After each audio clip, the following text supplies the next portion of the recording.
Hi, I'm Mia, and I'm a liar, but before I go on, please like and subscribe.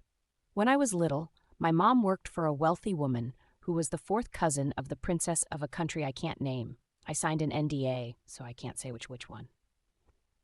Anyway, this rich woman had a lavish life.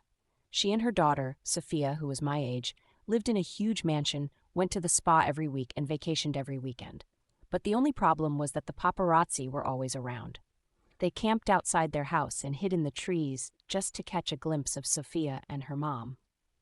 Sophia and I looked alike, so I often posed as her decoy. I would walk out of the front door in her fancy clothes, smiling for the paparazzi, while Sophia snuck out the back in a tinted SUV. Life was great until Sophia and her mom moved back to their country, and my mom lost her job.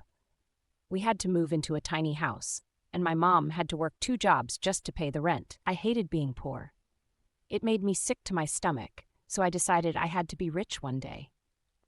I worked harder than ever in school to get a good job and make a lot of money. Then one day I was called to the principal's office, and she gave me the best news ever. "Congratulations, Mia. You've been awarded a scholarship to one of the most prestigious private schools in the city." I was over the moon, but there was one big problem. My new school was filled with rich kids, and I had no idea how I would fit in. That night, I had nightmares about them laughing at me and chasing me through the halls. The next morning, I woke up and prayed that I could win $1 million. And then the craziest thing happened. I spoke with your aunt, Nadia. She lives near your new school, so you'll stay with her while I save some money. I jumped for joy. I had hit the jackpot. Aunt Nadia was a filthy rich lawyer, and she had recently adopted a daughter, Julia, my age. That evening, Aunt Nadia's chauffeur picked me up in a limousine and drove me to her mansion. My new cousin, Julia, greeted me at the door. She looked like a model, except for her huge glasses that didn't quite fit her face.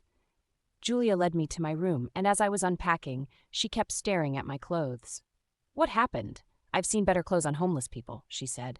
I was so embarrassed I started crying like an idiot. "These are all I have. I'm poor."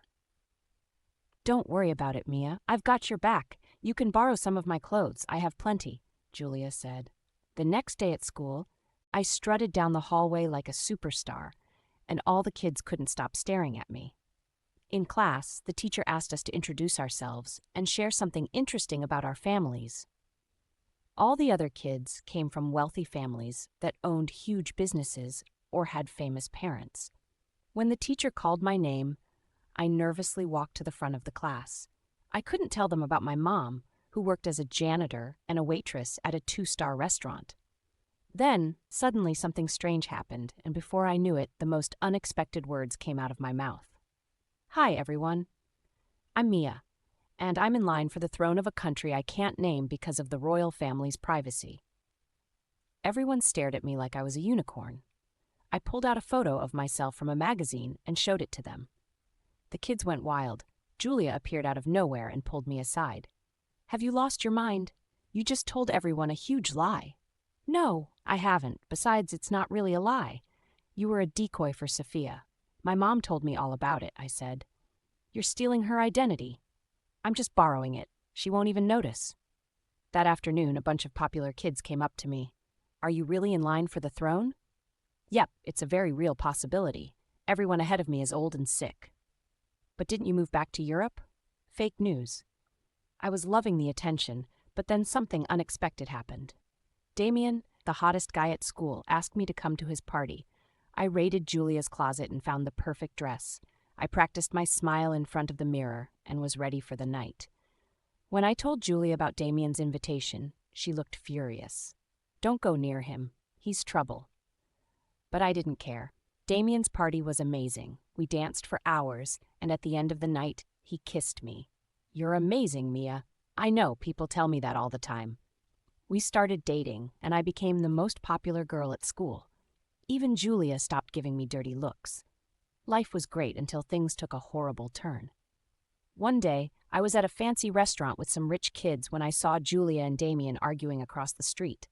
I was about to go check on them, but the waiter, Brian, a geeky guy from my math class, stopped me. "Excuse me, you forgot to pay your bill." It was over $200. I barely had $20 in my account.